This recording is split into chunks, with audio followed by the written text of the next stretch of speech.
Kula nu di kanca niki kisah nyata, sugih banget. Sangat-sangat sugih. Anake kiai. Nggih, tapi ra iso ngaji, tapi ora untuk tahu krungu ngaji, sugih gara-gara pedagang. Nggih barokah uripe, sugih lho. Dekne kagum mbek Rasulullah itu sederhana. Dia itu pernah dengar Nabi itu dawuh, "Inna wa ta'ala ja'ala tis'ata asyari rizki fit tijarah." Allah itu membuat 9 dari 10 rizki itu fit tijarah. Andaikan rizki itu 10, 9-nya itu fit tijarah. Jadi betapa barokahnya tijarah. Ini alasannya sederhana. Ini macam pedotan anak kiai tadi ya rada krungu-krungu sithik cek eling lah memori di Mbah Alim cek eling. Tapi saiki wis kedonyan. Ya masuk akal. Pak Bah, menurut saya ibadah paling baik itu berdagang. Kiai sekali medhit itu ben neraka, Pak. Perkarane ra tau ngamal. Nak pedagang ora tetep swarga. Kok iso ceritanya? Kiai kan sering saling tempel wong. Sekali medhit neraka, duit ra golek kok medhit. Nah, dene anak kiai dadi wani murid kiai.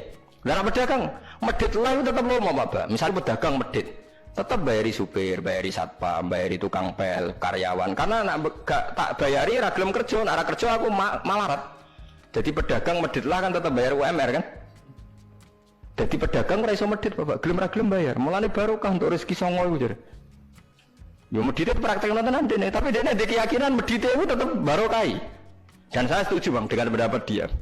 Lan kanca-kanca sing meragi mriki nek kepengin medhit barokah iku dagang. Wis aku bayangno medhit lah, asal tetep bayar gaji lho, nggih nang medhite kebablas. Lho nggih to pedagang iku sak medhit-medhit asal bayar gaji kan barokah to nggih. Artinya simbiosis rezekinya akan kemana-mana kan? Saling ke bis.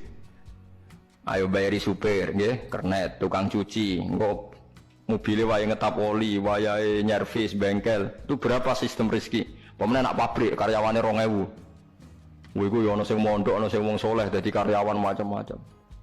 Yo nek bener e. Dadi dekne ngidolakno nabi mergo nabi ku pedagang. Ora ana Pak ning sejarah nabi ku kiai sing ana tak wis nabi kok dadi kiai cangkemmu. Wah terus dindi. Dene alasane ora ana sejarah nabi ku kiai, anane nabi ku tajir pedagang. Cangkemmu wis dadi nabi kok dadi kiai barang. Oh ora omong aja keluar lho, pokoke pedagang ngono ae usah. Terus dadi nabi juga napa? Dadi ya. Artinya ya mau kullu hisbim bima ladaihim karih. Bahkan kiai-kiai yang sekarang koalisi sama pejabat itu yang soleh ini kula bakal sing soleh, nek soleh kula boten tertarik, ora soleh kok itu alasannya juga ibadah, karena kalau pejabat itu didekati, setidaknya akidah dia itu masih ahli sunnah. Pejabat itu rata-rata tidak pernah ngaji. Dia taunya Islam NU atau Muhammadiyah ahli sunnah, itu ya taunya dari kiai-kiai NU atau Muhammadiyah. Jadi kalau adat yang dekati itu NU, ya adatnya NU, Muhammadiyah. Kalau adat yang dekati Syiah, ya Syiah. Kalau apa ya? Nah kalau semua kiai-kiai NU, Muhammadiyah atau kiai-kiai ahli sunnah yang lain, ya karena itu tidak mau dekati, lalas yang dekati itu aliran sesat misalnya. Nanti cara berpikir dia juga aliran apa? Sesat. Berarti yang dekati ini ibadah atau musibah? Mboten jawab mau. Ibadah, dia tuh yakin betul. Bahkan saya pernah ketemu kiai yang begitu, dekat pejabat, dia yakin. Jadi aku tetap wali, banyak juga. Yang memang dia wali betul, orang-orang hebat betul, cuma manfaatan. Dia menyontohkan zaman Mbah Hasyim Asy'ari ya dekat sama Bung Tomo ya banyak dekat. Dulu Jenderal Sudirman dekat Ahmad Dahlan. Dulu Pak Karno dekat Kiai Maskur. Dulu Ahana Sution siapa itu? Ya dekat sama Kiai Mahrus. Ya banyaklah sejarah. Itu kan orang-orang top yang tetap diyakini wali padahal dekat nopo? Dekat nopo? Pejabat. Dan itu terbukti sampai Indonesia menentang paham komunisme, mereka pendiri bangsa ini dekat nopo kiai. Mereka nggak tahu kan buruknya komunisme secara teori negara modern, taunya karena pahamnya nopo kiai betapa ateis musibah banyak. Bahkan Thailand itu kecelakaan mereka dulu Islam di Thailand sama Indonesia Islamnya masuk bareng, tapi ulama Thailand banyak yang zuhud sehingga tidak dekati pejabat. Tahu-tahu minoritas tidak punya power di negara. Sementara kiai Indonesia pinter dekati pejabat. Kulo bakas sing soleh lho, sampean ora usah terus ono kiai iki mu proposal mboten iki bakas sing soleh, niki bakas sing napa? Soleh. Saya pernah baca biografinya Mbah Soleh Darat. Itu di antara yang diyakini keluarga besar Mbah Bae R.A. Kartini itu ngajinya sama Mbah Soleh Darat. Makanya Jepara itu seneng santri karena dulu mbah-mbahnya Kartini itu ngaji sama Mbah Soleh nopo darat. Jadi dulu itu adat ngiyai itu biasa pejabat ngaji itu. Nah kalau melihat begitu kan kiai yang dekati pejabat itu yakin tenan ayo tak korup. Lho gunane apa Gus Soleh ning dhuwur gunung mulang santri tok iku nguyai segoro wis ahli sunnah de ahli sunnah. Kiai yo aku iku ngiyaine wong rong ahli sunnah. Ini yakin tenan nek iku tak korup dan saya kenal orangnya. Artinya lihat apa? Enggak apa-apa kalau dia begitu enggak apa-apa. Ya bolak-balik kullu hisbim bima ladehim fa. Dia nyontohkan itu di Syiah di Iran. Iran dulu ahli sunnah itu banyak. Tapi ketika penguasa itu lebih dekat tokoh-tokoh Syiah, lama-lama jadi negara Syiah karena wilayatul faqih itu di Syiah. Dulu Arab Saudi tidak semuanya Wahabi. Gara-gara pendiri Abdul Aziz itu setelah ada revolusi menang Abdul Aziz, Ali Saud istilahnya. Ali Saud itu dekat dengan Abdul Wahab. Lama-lama jadi paham nopo Wahabi karena Abdul Wahab sama Ali Saud itu dekat. Makanya sekarang diarani Saudi Arabia. Sebenarnya jeneng Saudi itu ilegal, itu nama pribadi. Tapi karena dia penguasa Arab, lama-lama jenengnya Arab nopo Saudi itu Ali Saud. Yang sekarang punya anak Fahad Abdullah itu dulu bin Abdul nopo Aziz. Sekarang turunannya habis tinggal yang sekarang ini, kalau nggak salah ya, yang sekarang jadi raja itu mungkin adik terakhir. Setelah itu generasi ketiga berarti ketiga. Lalu ngomong alim seneng ora tau neng di neng Arab, tapi gak gelem muni Saudi. Perkara ini rontok negara jadi diakoni wae mbae. Jadi muni Arab Saudi padha karo muni Indonesia Soekarno ngoten. Muni padha karo menapa Indonesia Soekarno. Ya Arab Saudi jenenge Arab tok asline, cuma gara-gara revolusi politik ditambahin apa? Jadi sehingga kesane nek ora turunan Saudi gak iso. Ya wis dadi rojo, wis dadi Ali Saud, napa? Ya iki aja melok-melok ngomong paham wis pokoke ben ro. Artinya apa? Dari sekian contoh itu betapa pentingnya ulama ahli sunnah dekat pejabat dan bisa mensunnikan. Nyatane tenan ya. Kados pilpres kemarin, mbok suni mbok ora iku wae calon presiden selawatan tenan. Mergo dene ngerti trene saiki napa? Mbok latihane gapan ya ora ero, tapi kan terus masal. Lebetin ini memang teori itu sama-sama mungkin benar. Begitu juga teori tuku tanah niki kula contohkan. Sampeyan saiki tak bedhei. Ana tanah pinggir ratan, pinggir Malioboro misalnya. Pinggir Malioboro. Mustafa Beruhin niku ahli dakwah terus ngandani. Niki ampun nggih maksiat itu dosa. Jenengan cangkruk teng mriki kathokan cekak wong wedok maksiat dosa. Nek ra diencepi. Kamu siapa kok berani? Lu siapa kok wani ngloroi aku? Jajal misalnya Mustafa Sugih di desa miliar buat sak triliun. Tanah ning kono iku bareng ngono ana wong kathokan cekak maksiat ning kono. Kowe aja ning kene, Nduk. Kamu siapa? Sing duwe. Barang. Gampang ndi nganggo dakwah kiai ambek tuku. Jawab mawon sing. Lah intine dakwah bil hikmah ambek bil mal cepet ndi? Bil mal kan. Dan itu ya ndak menyalahi Quran wajah itu di amwaliku. Mulane kula termasuk ngrasa dosa perkara ora sugih nganti ngoten niku, paham. Tapi nek aku sugih nganti ngono ora sida ngalih ngoten iki. Mulane kula niku ya apike separo ngoten mawon. Lah sing sugih ora ngape mergo rong karepku. Mulane niki sing santri kula sing sugih-sugih nak kuat iku tuku tanah sing potensi dienggo maksiat. Nahi mungkar paling cepet niku niku. Mergo anggere takoki lu siapa? Sing duwe iku leren wis. Lho nggih to nggih.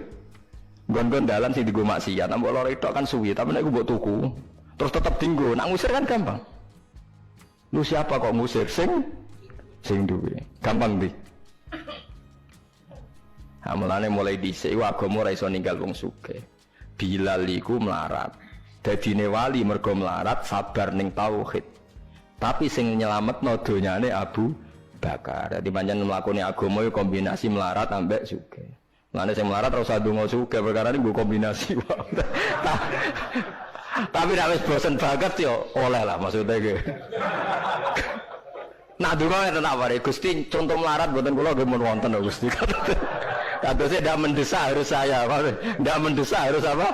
Saya. Kita kula mun suwi yo Gusti dadi contoh mun apa?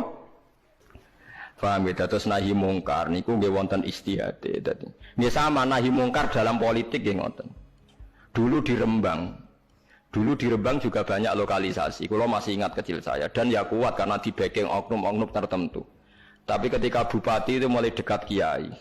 Pernah era kakak saya kandung itu wakil bupati. Setelah itu anaknya Kiai Khalil. Sekarang itu teman saya malah yang jadi bupati. Itu ya rubahnya luar biasa karena ya guyonan mereka paling nyai Gus dakwai kesuwen. Bupati gampang Gus gawe SK ngongkon Satpol PP. Artinya jangan kira orang-orang baik yang lewat pejabat itu tidak kalah kontribusinya ya banyak juga. Ini bakas sing soleh loh, ini bakas sing napa? Soleh.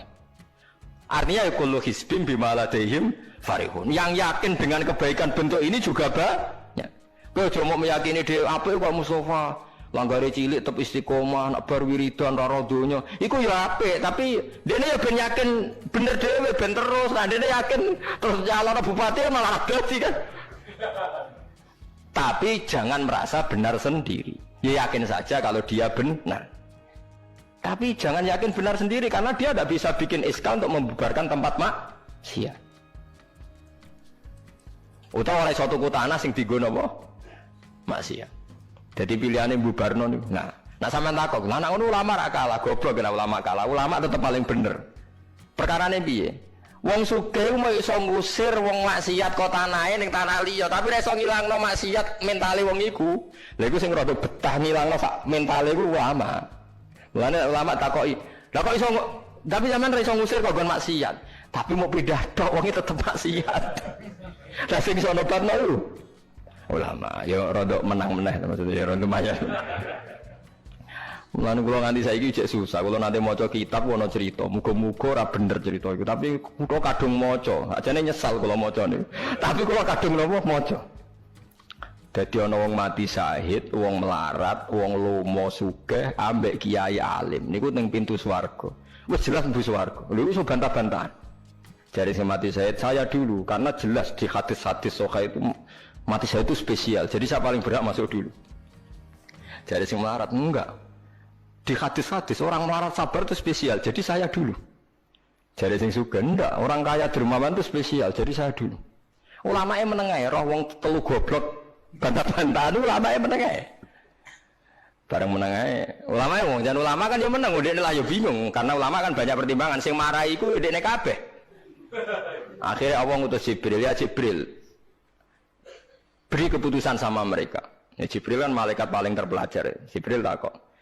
Hei kira sabar, kowe karo nak kira sabar mlebu swarga, jare sapa? Jarine ulama. Aja disiki gurum ya. Nggih, sepakat berarti satu sepakat. Sugih dermawan, kowe kok roh nak ngono iku apik jare sapa? Nggih jare kiai, aja disiki gurumu. Berarti dua sepakat. Paham nggih? Mati syahid kowe kok roh nak syahid ganjarane gede. Kata Pak ulama, aja disiki gurumu. 3 orang ini sudah ikhlas ulamanya dulu karena 3 orang tahu itu dari apa ulama. Ya berarti sepakat kan ulamanya dulu. Iya, ya Jibril kita sepakat. Ulamanya sira gelem. Masalah sing mondokno kula niku. Gitu sampai sing melarat itu gerutu, sing sugih menangan mulai dulu kan itu akhirat. Karena ada sing ulama itu ramani disi, sing biaya itu ramani. Kenapa kok mandek? Niku Jibril sing biaya iku lho niku. Akhirnya balik si menang kan sama seperti hukum dunia kan wong sugih menangan. Wah, kalau cerita itu muka-muka rata, nanti kalau kadung moco, rati getun lah, moco cerita itu. Karena akhirnya ulamanya kalah kan, pas padahal 3 orang ini sudah sepakat. Kalau ulama pokoknya melebu, ayah syarat terang. Artinya terus melebu lah, rasa nerang Wong sing biayai mesti swarga to nggih. Mau urutan-urutan ngono ora terus mlebu neraka kan ya mboten. Mau urutan mawon kok gegere. Tapi lewat ngaji ini Anda menjadi tahu. Jadi yang biasa toreko, biasa wiridan, jangan menafikan orang-orang soleh yang mungkin meyakini ada efektivitas pakai kekuatan politik dan harta. Paham ya? Nyatanya ya iya. Misalnya tanah-tanah yang potensi nggo maksiat, sampean tuku ya nggak mungkin tiga maksiat. Kulo eling. Kulo nu gak ada guru kulo nu kok kathah. Di antara ini saya punya guru. Punya tanah luas di perbatasan, luas sekali. Itu zaman itu mau dibeli Cina itu 2 miliar. Yang zaman itu harga rata-rata sekitar 700 juta. Mau dibeli 2 miliar. Itu beliau tidak boleh bilang sama saya, Nak nganti dituku Cina perbatasan nak dienggo lonte dosaku rak nganti mati. Wis melarat lah bakal takdol. Jadi banyak juga orang yang meyakini adol tanah ning wong sing potensi dienggo maksiat itu dosa gede. Nah, suatu saat ini kejadian lagi dan beda lagi. Ini ya guru saya tapi beda lagi. Ada orang punya tanah yang potensinya itu hanya 100 juta karena yang beli Cina dijual 200 juta. Satu keluarga haji semua. Dipakai haji. Itu semua keluarga kiai ini tidak ada yang datang. Kowe iku atuk ora kaji, timbang kaji tanam mbok dol Cina sing potensi dienggo maksiat. Tangisan deh. Dibatal ora iso. Artinya banyak juga orang yang punya strategi sampai begitu, nganggep begitu jihad, menguasai tanah itu apa? Jihad. Karena dengan kita kuasai untuk sujud ya kita, yang taat ya kita, mengendalikan untuk apa juga kita. Oke, dengan kita punya kan mengendalikannya ya kita, untuk apa ya kita. Dengan tidak punya, ya tidak kita kan. Nah, ada cerita kan terus wong melarat terus kula rugen kan musibah tenan. Wong kula yo ora tau duwe akeh. Tapi masalahnya kula rapati nyesal. Misalnya kula niku kan terus lewat jalur ulama. Sing nyesal kan rugen, jalur apa terus? Wiridan kan, wiridan ra kuat suwe kodho kula. Kula dijajahi toriko ora tau tak lakoni Gus. Kula nak wiridan mboten apa betah. Terus jalur apa? Kere sabar mau kan. Lah iku kudu ikhlas kalah meneh ning swarga, paham ya? Mergo kok kiyaine ya dhisikna sapa? Wong sugih. Tapi cerita iku ya aku ya ora percaya, tapi masuk akal. Kula niku ya wah. Sampeyan percaya gak? Ibu ora roh mawon. Niku terus kula ibu ora roh. Jadi niki ngaji penting nggih ben boten falatusyaku anfusakum. Wong ora usah sok suci. Kebenaran toreko itu ya benar, orang fikih ya benar, orang wiridan yang benar. Tapi sebetulnya mungkin pejabat yang kita kira dekat dengan syubhat itu juga banyak amalnya kan, karena mereka bisa bikin SK berapa ratus tahun doli gara-gara SK-nya wali kota iso dibubar. Sama tak ceritani, anaknya Yusuf Qaradawi yang terkenal ngarang fiqh zakat itu akrab sama Sutioso. Saya dulu itu ikut proses menerjemah fiqh zakat. Memang saya ada orang politik juga enggak orang kaya, tapi saya ikut proses. Hanya saya di antara tim yang ikut menerjemah. Itu gara-gara dekat kiai itu Sutioso memutuskan Kramat Tungkak. Itu dulu kan tempat prostitusi terbesar juga. Sekarang dirubah jadi Islamic apa? Center. Itu baru kayak kiai tak pejabat. Pejabat karena pejabat yang punya SK. Tapi fungsi ini kiai mbok ilangno, pejabat roh pentingnya ngono iku dikandani kiai. Lah sirah mlebu kan rugen tok kan berarti jalur karena mulane kene kudu tunduk aku. Ini kan masalah engko ning akhirat ya tetep kalah ya harus saiki persiapan paham ya. Ya persiapan bus warga wae tapi ora usah nomor apa? Ora nomor Arab. Jadi kurang contohnya Kramat Tungkak itu yang bisa memusnahkan itu ya dulu ketika Sutioso gubernur dan dia dekat sama anaknya Yusuf Qaradawi terus punya fiqh zakat. Lama-lama fiqh zakat jadi tren. Sampai di Jakarta ada Basnas, ada rumah zakat. Sekarang di Jogja ada Lazis, ada macam-macam. Barokahnya trennya figus. Dulu zakat itu enggak jadi kebutuhan, tapi setelah jadi tren, saya ingin orang zakat itu izin. Banyak pegawai-pegawai itu yang enggak sholat tapi zakat. Jadi takutnya kenapa? Tren Pak Ba izin. Jadi. Kesannya kok antisosial. Jadi kesannya anti apa? Mulane kula kadang nggih. Makanya bapak dulu. Bapak itu anak pertama itu disekolahkan, ya sempat jadi pejabat. Yaitu sirinya kenapa Mbah Hasyim Asari Salim itu Gus Wahid kan belajar bahasa Belanda bahasa Inggris. Walawale zaman Gus Wahid jadi menteri agama. Andai kan Gus Wahid tidak menteri agama, mungkin cara berislam Indonesia tidak sunni. Karena Gus Wahid pertama jadi menteri terus jadi ahli sunnah. Lama-lama sekarang jadi tren menteri agama Indonesia harus ahli sunnah. Nah gak itu ora pantes. Mun disi-disi wis apa?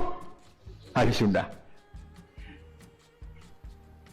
Ulah tapi kadang santri fanatik, tapi Gus Wahid itu alim koyo abai. Lah kita orang fanatik repot kan enggak ngakui kebenaran dengan bentuk lain. Khawarit itu jenenge apa? Khawarit. Jadi saniki ngaji kita kudu sadar kullu hisbim bima ladaihim farihun. Dan niku dicap elek nak wong ngrasa bener dhewe. Sing apik fala tuzakku anfusakum huwa a'lamu bimanit taqwa. Kalau aku cek eling diceritani ada kiai alim, ini kisah nyata, alim banget. Kalau mawon ngakoni nak dene wong alim, ya alim banget.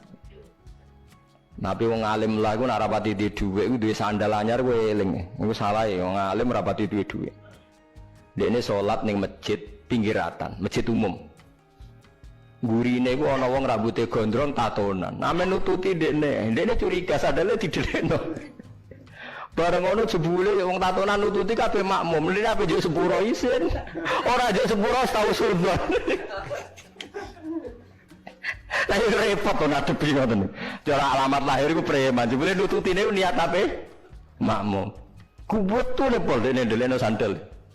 Piye carane istighfar? Ayo repot to ngadepi. Lho lah iya jangan kira sampean tak ceritani. Islam sing isih preman ning dalan-dalan. Saiki wong Kristen gawe gereja iku wedi kiai apa wedi wong Islam preman? Wis jawab jujur. Wedi Islam preman, kok nak kiai ra ngarah piye-piye, cara mangkel iku prosedur. Tapi ngadepi Islam preman. Dobong. Lah ya mesti kadang itu ada fungsi yang kita pun tidak bisa menggantikan fungsi mereka. Meskipun kita membolehkan anarkisme, tapi selalu ada kebaikan yang kita orang baik pun kadang tidak bisa. Kiai sing penggaweane itikaf ning masjid. Apik, kita sepakat apik. Saiki ana wong kesasar ning dalan, sing nulungi wong dalanan ta kiai sing itikaf. Lah, saiki ana kecelakaan ning dalan, tabrakan sing nulungi wong itikaf ta wong sing cangkruk ning dalan. Berarti ada kebenaran yang kita pun orang baik kadang nggak bisa melakukan. Dan tapi orang sabuk walik model wong LSM, berarti ampo yang di jalanan fungsinya lebih banyak timbang yang di masjid. Wah, yo kasus terus buat simbol model LSM yo. Ya tapi nak buat simbol yang terbaik tetap yang di masjid yo keliru juga kan, kowe mungkiri fakta kan. Yang bener ya ulama tetap fala tuzaku anfusakum. Ora usah sok napa suci biasa wis. Pokoke nglakoni apik kados kula mulang-mulang ben ngenteni mati wis sesuk mati dhewe. Ora wae mati apa? Mati dhewe. Mun kula terusno kita terus eling-eling menapa? Kula hisbim bimaladehim napa? Farihun. Bal qulubuhum bale utawi atine kufar ayil kufaru tegese utawi atine wong kafir fi ghamratin ing dalam kebodohan jalat tegese kebodohan. Min hadza saking ikilah Quran. Wong kafir ku blas gak gelem pahami Quran. Walahum lan tetep kedue kafir amal te ana kelakuan min dini dalika kang ora kelakuan sing kaya dilakoni wong mukmin. Dadi wong kafir wis ora paham Quran duwe kelakuan sing elek sing ora padha mek sing dilakoni wong mukmin. Ilmu kuri kang disebut mukminin kedhe pira-pira mukmin. Hum kang te kufar lah maring amal wa amiluna iku nglakoni kabeh. Fa yu'adzabuna mongko den siksa sapa. Namanya ialah Pancasila. Sila artinya azas atau dasar. Dan di atas kelima dasar itulah kita mendirikan negara Indonesia kekal dan abadi.